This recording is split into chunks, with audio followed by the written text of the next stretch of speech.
Welcome back to Aliyah and Chill. I'm your host, and today we're diving into the wonderfully contradictory world of making Aliyah as a reform convert. Fair warning, this episode contains themes of religious identity asterisks, bureaucratic theological debates, and the phrase, "you're Jewish but not that Jewish," repeated in increasingly creative ways. So there I was, a proud reform convert, fresh off my beautiful conversion ceremony where my rabbi had declared me fully Jewish, my congregation had welcomed me with open arms, and I'd felt this incredible sense of belonging to the Jewish people. I was ready to take the next step, making Aliyah to the Jewish homeland. I mean, what could be more Jewish than a reform convert who chose Judaism and then chose Israel? I was basically the poster child for Jewish commitment. Oh, how naive I was.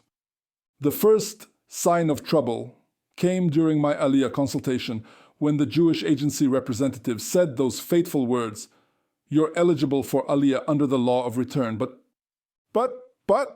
there's a but in my Jewish identity now?" "Well," she continued delicately, "your reform conversion is recognized by the State of Israel for immigration purposes, but not by the chief rabbinate for religious purposes." "I'm sorry, what?"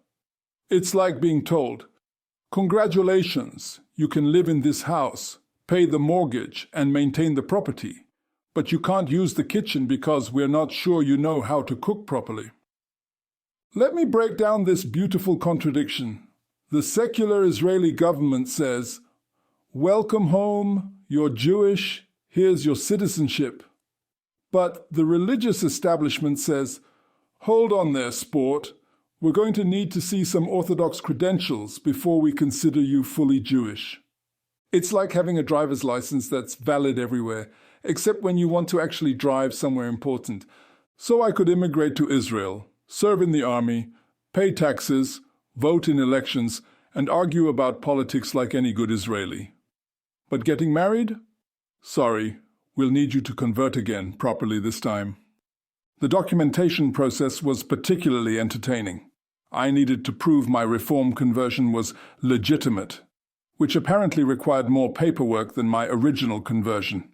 I submitted my conversion certificate with 3 different apostilles. Letters from my rabbi confirming I wasn't just pretending to like gefilte fish. Proof of synagogue membership for over a year. Photos of me at Jewish events, because apparently spiritual connection needs visual evidence. A detailed explanation of why I chose Reform Judaism. That last one was fun. Dear Israeli Ministry of Interior, I chose Reform Judaism because I believe in egalitarian prayer, social justice, and the radical idea that women can read Torah without causing divine wrath. Also, the music is better. The interview was surreal. Picture this, sitting across from a government official who has to evaluate whether my spiritual journey was sincere enough to warrant citizenship. "So why did you choose Reform Judaism specifically?" she asked. "Well, I was drawn to its emphasis on ethical living, social justice, and inclusive community. And not because it's easier than Orthodox conversion." Easier? Easier?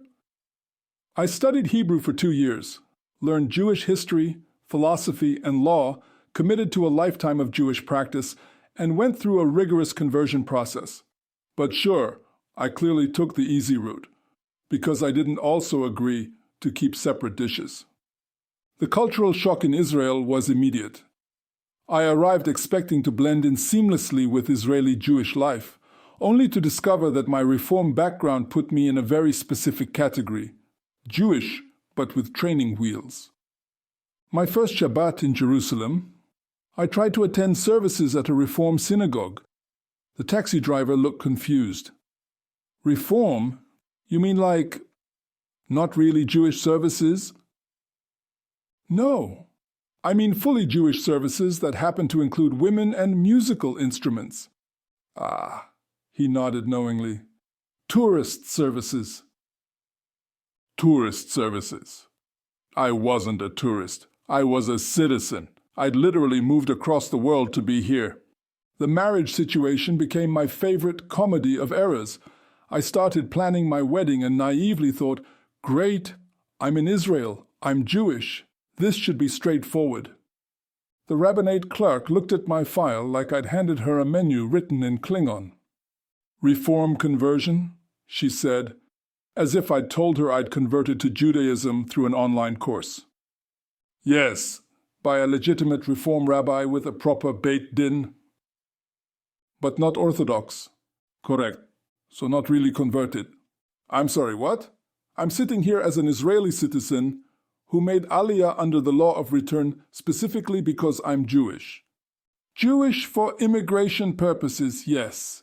Jewish for marriage purposes. That's different. Different how? Either I'm Jewish or I'm not. You can't have Judaism à la carte where I'm Jewish enough to pay taxes, but not Jewish enough to have a wedding. So there I was, faced with a choice. Have a civil marriage, which felt weird.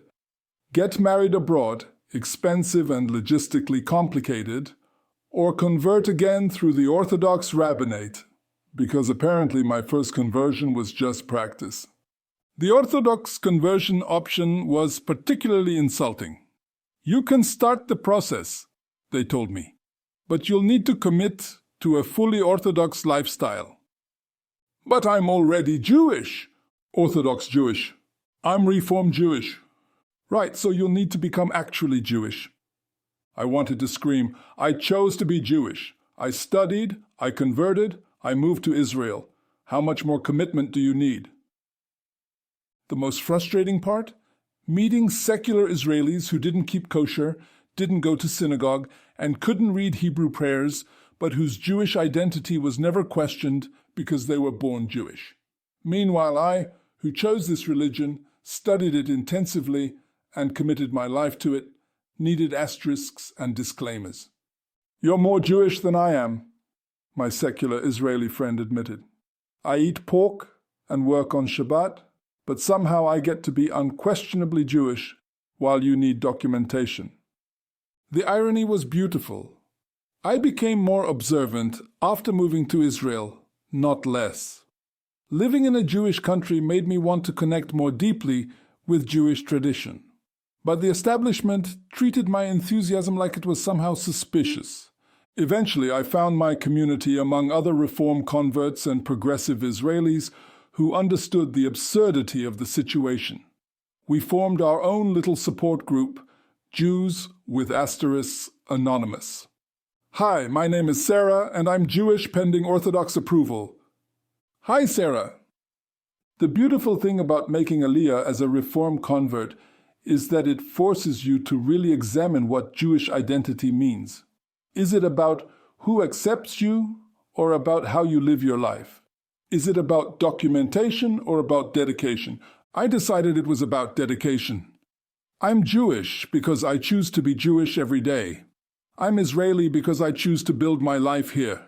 And if some people need asterisks to feel comfortable with that, well, that's their problem, not mine. Host, that's all for today's episode of Aliyah and Chill. Remember, if you're a Reform convert making Aliyah, you're not just Jewish. You're Jewish with documentation, determination, and probably stronger Hebrew skills than your secular neighbors. Pro tip, skip this entire identity crisis and use Easy Aliyah's VIP concierge service, because life's too short to spend it making friends with Ruthie at window 3, especially when Ruthie needs to verify your spiritual credentials. Until next time, remember, you chose to be Jewish, you chose to move to Israel, and that makes you exactly as Jewish as you need to be. Asterisks and all.